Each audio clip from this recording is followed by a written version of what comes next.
talking about fractions, beautiful fractions. So let's first understand how to add fractions when they don't have the same denominator.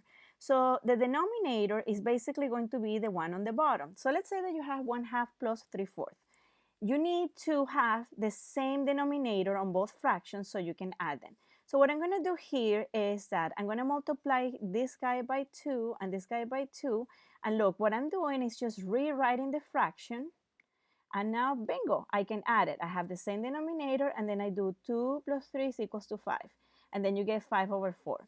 Now, if I want to do the same, but, let's say that we're subtracting, it is the exact same thing. I'm just going to do 2/4 minus 3/4.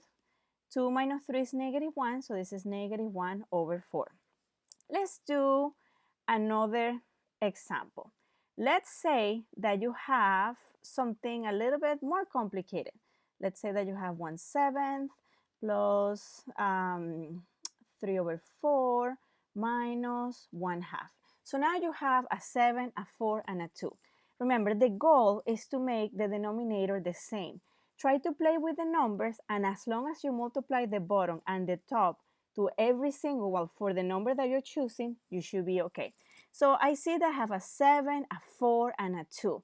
And I say, well, if I have a 2 here and I put a 7, which is this 7 here, now this is 2 and this is 4, then let me just do another 2. Now, whatever I do to the bottom has to be done to the top. Let's do the same here. I have 4, 2 times 2 is 4, so let's just put a 7 here.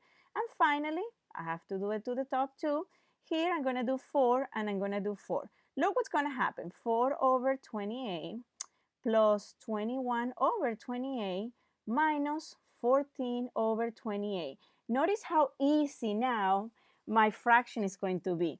I have all the same denominator, which is 28, and then I'm going to do 4 plus 21 minus 14, which is equals to 11. All right, let's do another example. So again, I'm just going to make this up. Let's say that you have 3/5 plus 1/6 minus 1/3. Remember, I want to have the same denominator here. I have a 5, I have a 6, and I have a 3. So I say, well, let's see, if I put a 5 here, then I have to put a 5 here. I have that 5. The 6, I can make it by multiplying by 2 and then by 2. And then now I can do the same with the other numbers. So let's see, I have a 6 here, so I'm going to need a 5.